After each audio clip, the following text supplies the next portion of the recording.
sekolah ya.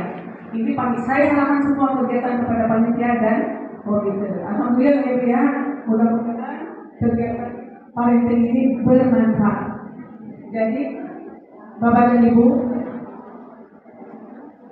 kegiatan parenting ini adalah pola asuh yang diterapkan orang tua terhadap anaknya. Pola asuh seperti apa?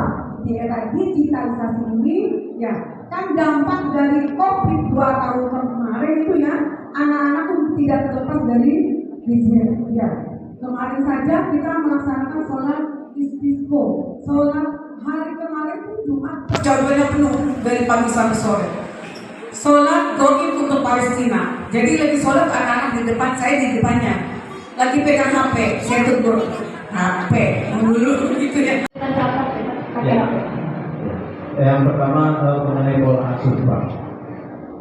Jika dalam satu keluarga ada anak laki dan perempuan, bagaimana pola asuhnya?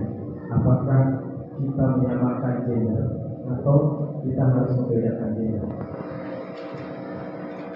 Satu. Yang kedua, untuk yang tadi disampaikan, Bapak bilang kita jangan membuka web ini ya. Jika si anak bertanya, kenapa kita tidak bisa buka web ini?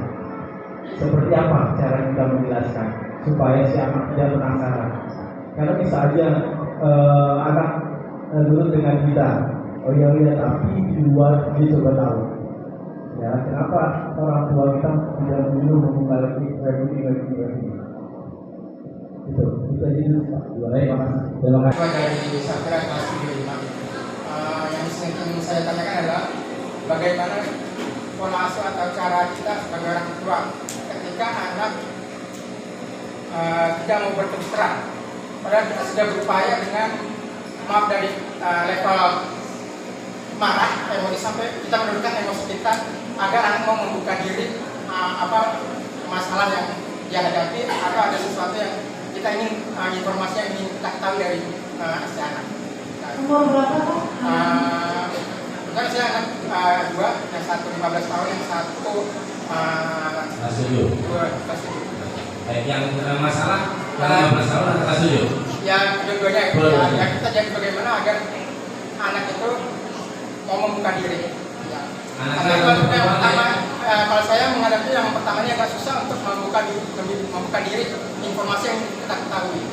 Yang kedua, kalau kita yang anak-anak emosinya, maka bagaimana kita menghadapi emosi anak yang kita sudah berupaya halus berbicara, bertanya, tapi anak menjawab tinggi.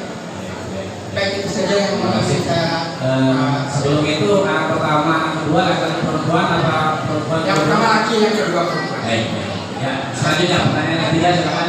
Ayat positif dan negatifnya. Dari ini kita bagaimana cara solusi untuk memperhatikan anak kita atau jangan sampai banyak yang negatifnya daripada positifnya, karena tadi sudah dijelaskan dari segi negatif yaitu banyak seperti film-film porno dan game-game yang mana kita tidak bisa mengawasi anak-anak kita sepenuhnya. Atau solusinya untuk menghadapi anak-anak kita ini. Demikianlah. Assalamualaikum warahmatullahi wabarakatuh. Waalaikumsalam warahmatullahi wabarakatuh. Terima kasih Ayah. Silakan. Ini sama aja, tapi dalam penerapannya, dalam pendekatannya saja yang berbeda. Contoh gimana? Misalkan kalau kita adalah ingin menekankan kaitannya dengan pola asuh yang demokratis, kita katakanlah kasuistik lah, bicara misalkan kaitannya dengan ini kan lagi masa-masa remaja nih, Bapak Ibu. Kalau anak suka sama lawan jenis, itu bagus apa enggak? Boleh nggak anak suka lawan jenis? Kata siapa? Kita bersyukur kalau anak kita suka lawan jenis ya. Alhamdulillah, zaman sekarang itu kami menangani kasus Lumayan banyak ya. lumayan banyak LGBT. anak laki-laki suka sama laki-laki. Belum lama ini ada kasus anak perempuan sukanya sama anak perempuan, mengarah ke sana kecenderungannya. Nah, kalau anak kita suka sama lawan jenis, ini kan biasanya nih, khususnya bapak-bapak, ketika putrinya lapor, ya, tapi kalau putri ini kalau ngomong sama ibu-ibunya apa bapak-bapaknya nih? Ceritanya sama ibu ya. Tapi kalau misalkan kejadian nih, bapak-bapak tadi kan Pak Ali yang nanya, anaknya tiba-tiba lapor, tadi ada yang nembak saya. Yuk, teka-teki, tebak-tebakan. Biasanya bapak-bapaknya langsung marah atau gimana? Marah. Oh, enggak boleh kamu pacaran. Itulah anak jadi enggak terbuka dan nanti kalau ada kaitan sama ini. Jadi satu, kita dengerin dulu. Pendekatannya itu ketika anak perempuan, ya kita anak perempuan lebih banyak gimananya? Lebih banyak ngomongnya, emosionalnya. Kita harus pahami itu kan. Nanti ada laki-laki sama perempuan itu kaitan sama psikologisnya itu beda, di situ aja. Perempuan lebih banyak emosional, laki-laki lebih banyak rasional. Jadi kalau gitu ya deh, kalau anaknya kita perempuan nih, kalau adik suka sama lawan jenis itu, alhamdulillah itu bagus. Nanti kita berusaha itu normal, itu baik. Cuma nanti adik harus mempelajari itu rasa suka itu. Gimana caranya? Kita katakan tadi kaitannya dengan pernikahan. Nanti kamu sudah boleh benar-benar menjalin hubungan sama lawan jenis kalau sudah menikah. Gitu.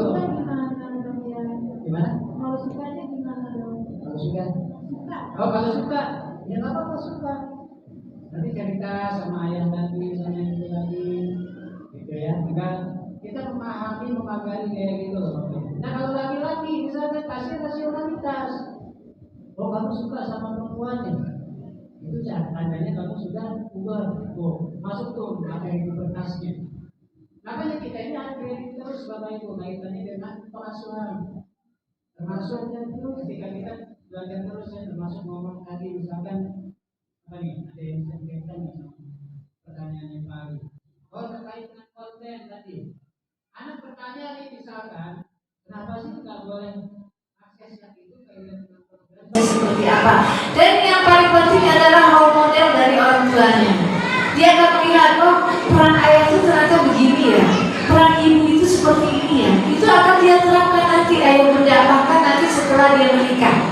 Kita ibu, alhamdulillah kalau orang tua kita ngajarin kayak saya, kalau misalnya laki-laki itu jaga dua hal. Pertama, perutnya sama kemaluannya. Maksudnya apa? Ternyata itu sesuai dengan penelitian Bapak Ibu. Ibu punya rahasia kalau mau ngomong sama ayahnya, sama suaminya, atau anak laki-laki ya. Otak anak laki-laki itu juga setengah lebih besar daripada untuk talamusnya ya, itu lebih besar daripada perempuan. Jadi kalau mau ngomong, kenyang dulu perutnya. Jangan pulang dia kerja, ibu langsung nodong dengan anak kita gini dipanggil kepala sekolah, dipanggil guru BK, sebelum bapaknya tuh lagi pulang kerja. Nggak nyambung dia, makanya dia kesel ketika langsung kita cucur dengan Tuhan. Jadi sebelum masuk, dia berangkat dulu. Kalau anaknya lagi, anaknya kita dapat laporan nih dari sekolahnya.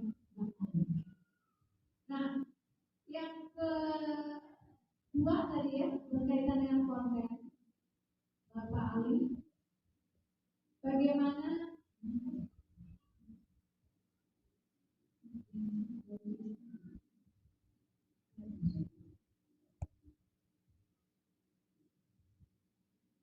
ya, terkait dengan konten ayah bunda ini bisa memberikan penjelasan kenapa nggak boleh ini buka itu ada hal-hal yang tidak pantas kita lihat.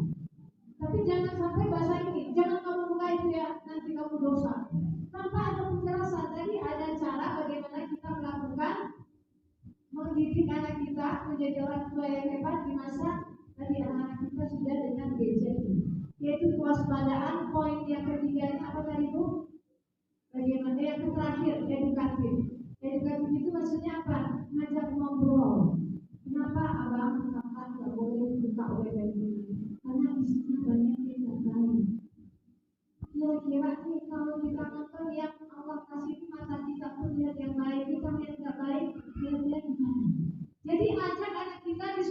Bapak Ibu, jangan dengan kata-kata otoriter. Dosa loh kamu masuk neraka kalau niatnya nggak baik. Akhirnya apa yang dia ada di dalam pikirannya? Islam itu mengerikan ya. Kenapa? Di sini neraka semua kata ayah ibu saya. Padahal tujuan kita baik kan, cuma karena bahasa tadi. Dosa berarti harus belajar bahasa dia.